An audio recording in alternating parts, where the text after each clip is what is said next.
So now we should have a very solid understanding of market structure and how we essentially use market structure as a mechanical framework to guide us through the order flow of the market.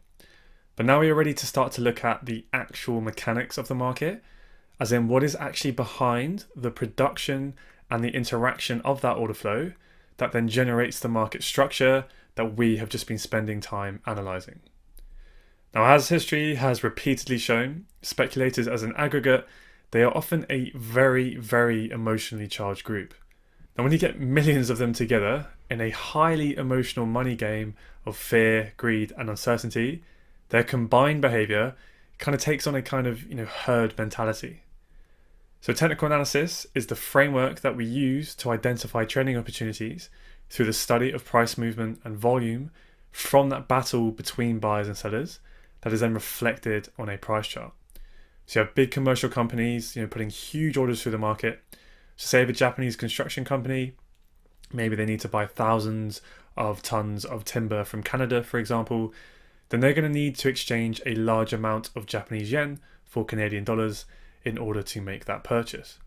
So they approach the dealing desks at large banks to facilitate that transaction on their behalf. So BFIs, banks and financial institutions, those are the other big players who are putting massive orders through the market for various reasons. Then we also have speculators who are purely trading to try and extract a profit from the movement in exchange rates, right? And this also includes large financial institutions as well as independent retail traders such as us. Now that is of course not an exhaustive list of market participants, just kind of some of the main ones that we can think about. Now all of those are affected by the forces of human emotion that come into play when sums of money are involved. And all of this behavior and participation is what drives the order flow that is put through the market. So that interaction of buyers and sellers with that order flow then prints the price action that we actually see on our charts. And that price action then creates patterns. And it's these patterns that repeat themselves over and over, time and time again. Crowd psychology has been reflected in the prices of stocks, indices, commodities, futures, and currencies since the beginning of the free market.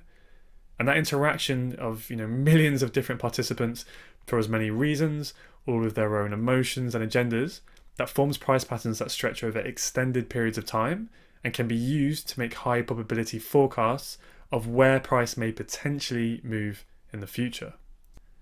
Now, currency exchange rates, they move up and down as a result of supply and demand from market speculators. So every day, investors and traders, both institutional and private individuals, all buy and sell currencies. And the numerous types of market participants that we just discussed, they are buying or selling for their own unique reasons, with their own unique views, ideas and beliefs around what the currency pairs they are trading are actually worth. Now, the meeting point of those buyers and sellers, for whatever reason that they are acting, is price. So no trades can take place unless both the buyer and the seller actually agree on a price. So this drives the price of currency pairs, with buyers bringing with them demand for the pair, applying that upward pressure on prices, while sellers bring supply, applying downward pressure on prices. And the market runs like a continuous auction throughout the day, with buyers and sellers constantly competing with each other to get the best possible price. Now, in a perfect kind of free market, this would be a pretty smooth and fair process. However, in the financial markets, this can often be quite a heavily manipulated process. So let me explain. First, we need to have a quick and very, very basic lesson on Economics 101. So on this diagram, on the y-axis on the left-hand side, we have the price level for the cost of product X, right? And then down along the bottom on the x-axis, we have the quantity of product X that is available to buy from sellers of product X. So now what we do is we plot on this line here, and this line represents the demand from people for the product. So obviously at the start of the curve, where price is at its highest, the amount of quantity demanded for product X will be near its lowest, because not everyone really wants to pay or maybe can afford such an expensive price for product X. But as the price falls, the demand for it will increase and increase and increase. More people will want to buy or will be able to buy the product as it gets cheaper. That makes logical sense, right? Of course, there are some exceptions, like designer clothes, for example, where more people actually desire them, the more expensive that they are. But generally, when something is cheaper, more people want and demand it. So at the lower price, P2, more quantity of the product is demanded at Q2. So demand increases as the price falls. Now, let's just remove the demand curve for a second and we'll bring it back in a minute. So this line here represents the supply of product X.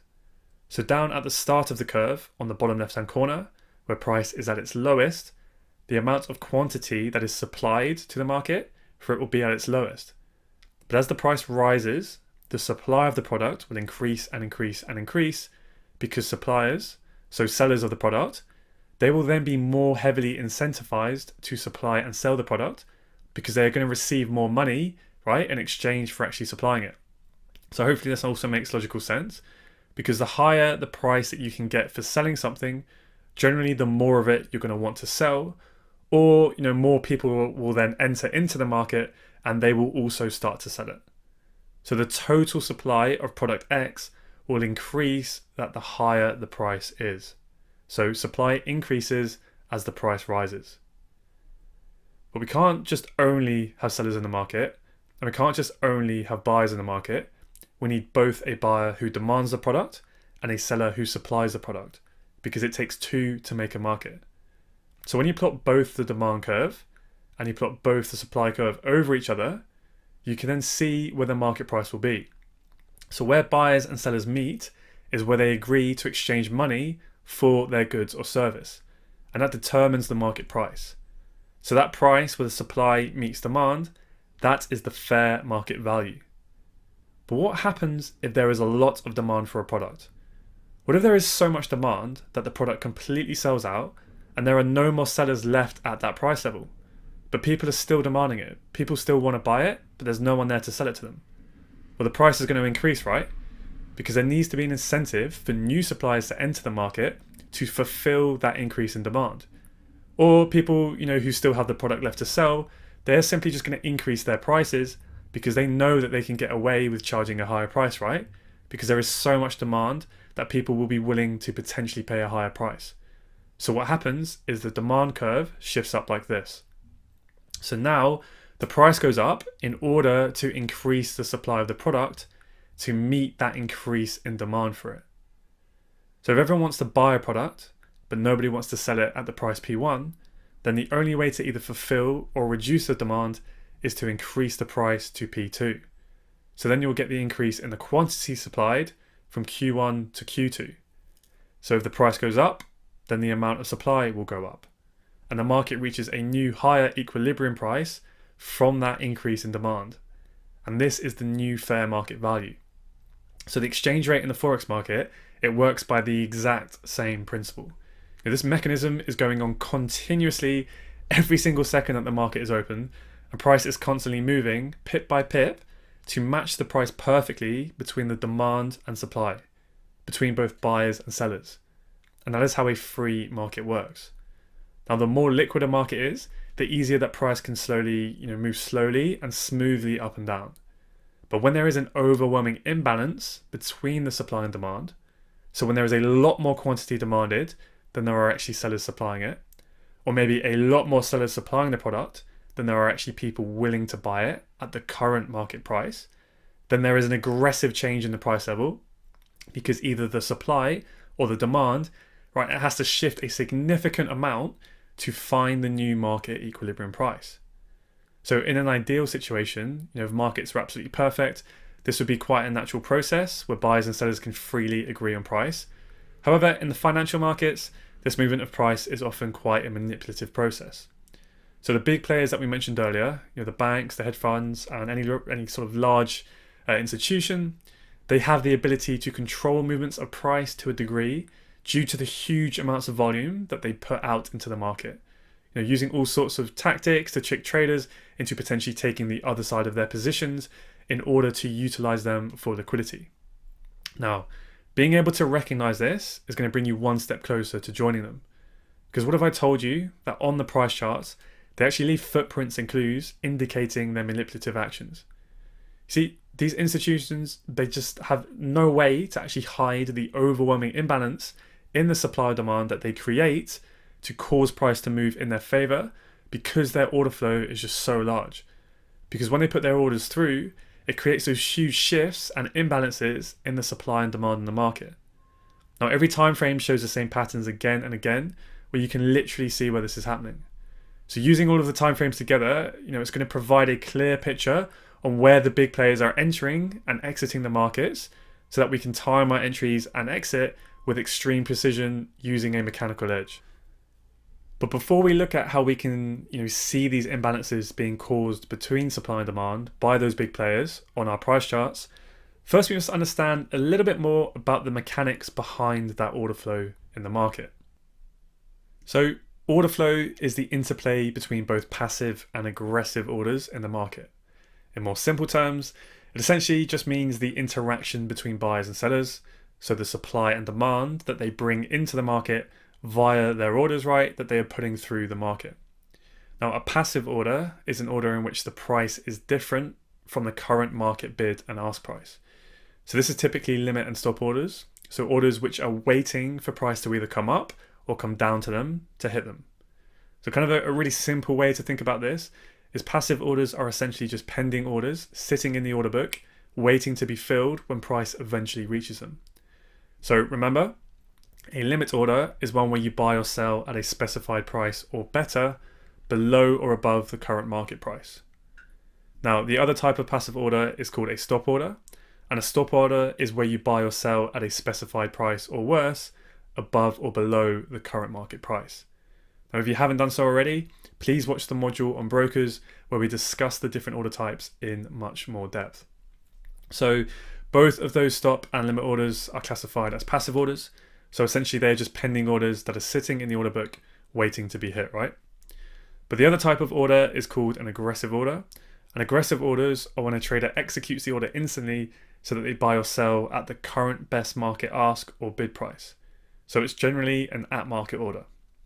So if you just want to instantly buy an instrument, right, you will get filled at the best current ask price. And if you instantly want to sell an instrument, then you will get filled at the best current bid price.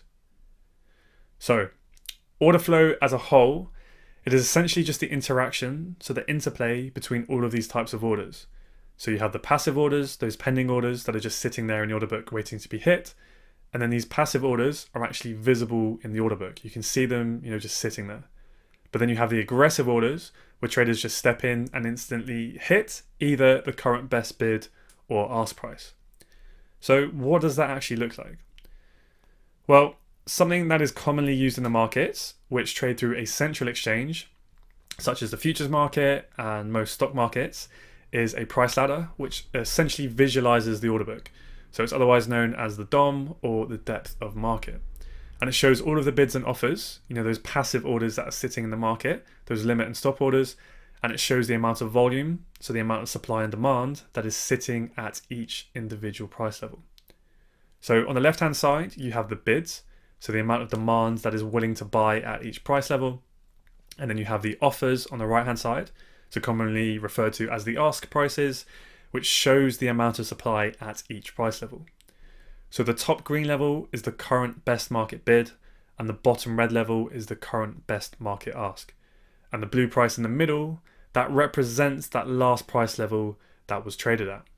So in this case, the last trade that was executed was someone buying at the ask price of 1.1530. Because remember, you have to buy at the ask on the right and you sell on the bid price on the left. So if you want to sell, then you have to sell to the highest bidder. And if you want to buy, then you can buy from whoever is asking for the lowest price for the product, right? Now, when you go and look at your own Forex broker, what you will see is just the current best bid and the current best ask. And then the difference between those two prices is the spread, right? So in this case, the spread would be 1.1530 minus 1.1529, which essentially means a spread of 1 pip. So if you wanted to instantly buy the instrument, that would be an aggressive order, and you would buy at the current best ask price, meaning you would hit that passive order at 1.1530 and you pay the spread of 1 pip. So let's take a look at a very, very oversimplified, theoretical example of what can happen on the order book in the live market. So imagine that this was the order book for euro dollar. Now let's say that a company over in America, They want to buy an innovative tech company that is doing really, really well in Europe. Now, that American company is going to need euros in order to buy that European company, right? So they will call up their bank's dealing desk and they will say that, let's say they need to buy 20,000 lots of euro dollar because they're going to need to sell their US dollars to buy euros, right? And they tell the bank's dealing desk that they need this transaction completed within 48 hours. Please get us the best possible price. Now, the bank's traders, sitting on that dealing desk, they may not want to put through all of those 20,000 lots all in one go because there may not be enough liquidity to fill that huge order without experiencing massive slippage. Because if we look at this current example, if you look on the right hand side, we can see the amount of supply that is sitting there on all of those different ask prices. Now, if the bank was to instantly buy at market with those 20,000 lots, price will absorb all of the supply on the right hand side. That huge demand that the bank would be entering into the market is going to eat up all of that supply, and price will just keep going up and up and up until every single one of those 20,000 lots have been filled. If they were to enter that with an aggressive order, so an at-market order. So what they may do instead is split up the order into smaller parts to hedge the risk of experiencing that negative slippage and see if they can average out a better price for their client. So let's keep it simple and let's just say that they enter half of the position now. So they press buy on 10,000 lots for an at-market execution. So they hit the best current ask price. And what will happen is the 10,000 total lots sitting on those ask prices will instantly get absorbed and the price will shoot straight up to 1.1539 due to that huge imbalance between supply and demand, right? Because there was an overwhelming amount of demand at that current market level. So what did price have to do? Price had to rapidly shoot up in order to fulfill that huge shift in demand until there was enough supply at a higher price level to balance price back out, to balance both supply and demand. And now the market is sitting at what is deemed to be fair value between buyers and sellers. So half of their order has now been filled, but the bank doesn't want to keep chasing the market higher and higher and get filled at an even worse price for their remaining volume, right? For those remaining 10,000 lots. So what they do is they leave the remaining 10,000 lots as a passive order, so as a buy limit order, back down around that original price level of 1.1529. As this is where they hope that the market will eventually trade back down to fill them within the next 48 hours for their client. Now, if price eventually gets back down to that level of 1.1529, what do you think are the odds that there will be more supply than demand to absorb all of that demand of that huge buy order of 10,000 lots and the rest, right, to keep pushing price down past that level, to keep pushing price down past 1.1529? I would say the probability is that price is more likely to see a bullish move from that price level, or at the very minimum, there will be a bullish bounce, right? There'll be a bit of a reaction as the market experiences that imbalance between supply and demand at that level. So essentially what this does is it gives you a really great edge to look to be buying around that level, right? With this huge demand, and then surf on the coattails of that order flow, right? Of the order flow of the whales, of those large institutions in the market. Now, because the spot forex market is an OTC market, which means it's traded over the counter, this means it is a decentralized market. So there isn't one central exchange where all of the total volume and all of the total trading activity goes through.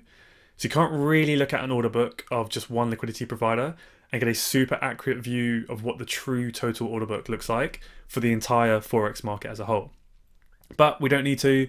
And also in reality, reading a price ladder can be very, very complicated, as all of this buying and selling activity, so the interaction between supply and demand, is extremely dynamic, especially when you throw in the aggressive orders that are hitting the bids and the asks that are sitting there. So it can be very hard to read. So instead, what we use is a price chart.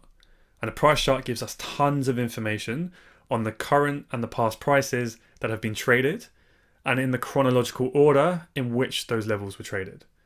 So essentially, we just see that middle column here of how price moved up and down those levels, but also how quickly price moved up and down those levels.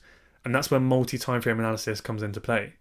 And that's why we use candlestick charts, because they give us a lot of information, but you just need to know how to be able to read it effectively.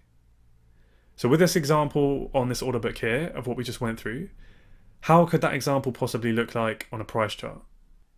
Well, how we may potentially see, something similar to that in the order book theory that we just looked at. Obviously, a very sort of, oversimplified theory of how it really goes on in the market, where we have, millions of different participants.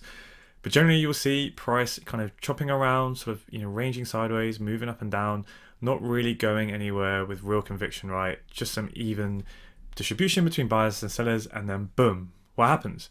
We get that overwhelming imbalance between supply and demand, right? Where demand has clearly overpowered supply, and we have initiated out of that range and broken to the upside, right? So imagine, 10,000 orders just being filled and pushes price all the way up to the upside to try and find as much supply in order to fill all of those lots that the bank, firm, or institution wants to buy. So price then shoots up to the upside.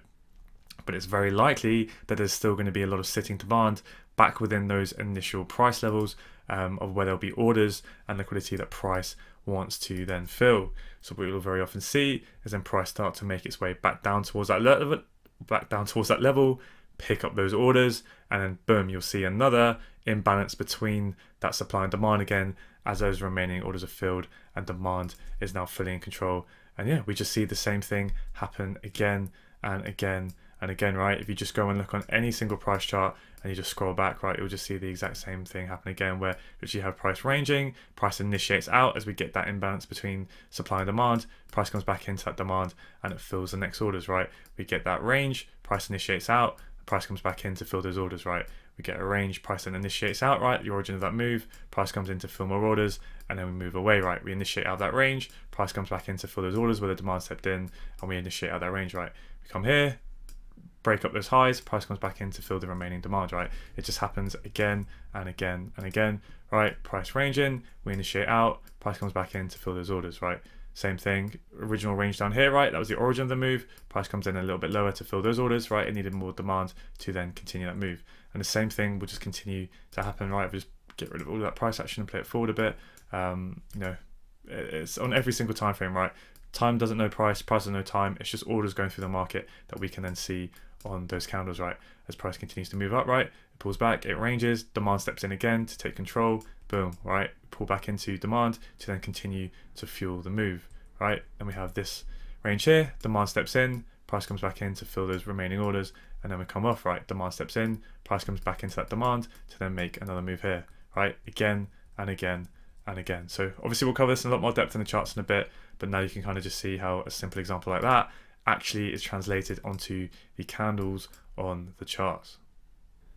So if you're a little bit confused potentially about some of the things that we just discussed in this lesson, don't worry too much. Watch it a few times if you need to, just to kind of really make it sink in.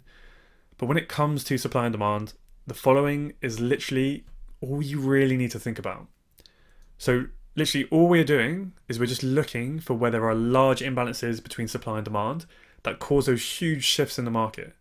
So we are trying to identify in the charts, where an overwhelming amount of demand entered the market to cause price to rapidly move to the upside.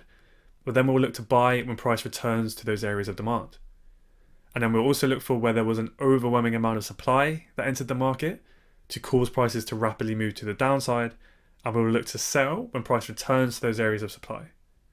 Now, when we combine this with everything that we already now know about market structure, so when we've identified the exact high value areas of the trend in which we want to position ourselves in, right? We've used multi-time frame analysis to wait for all of those time frames to sync to give us as much confirmation as possible. And then when we overlay that and overlap that with supply and demand, that then becomes another extremely powerful tool to help us with timing and refining our positions and our exits. And this is what we're going to dive really deep into over the next few lessons.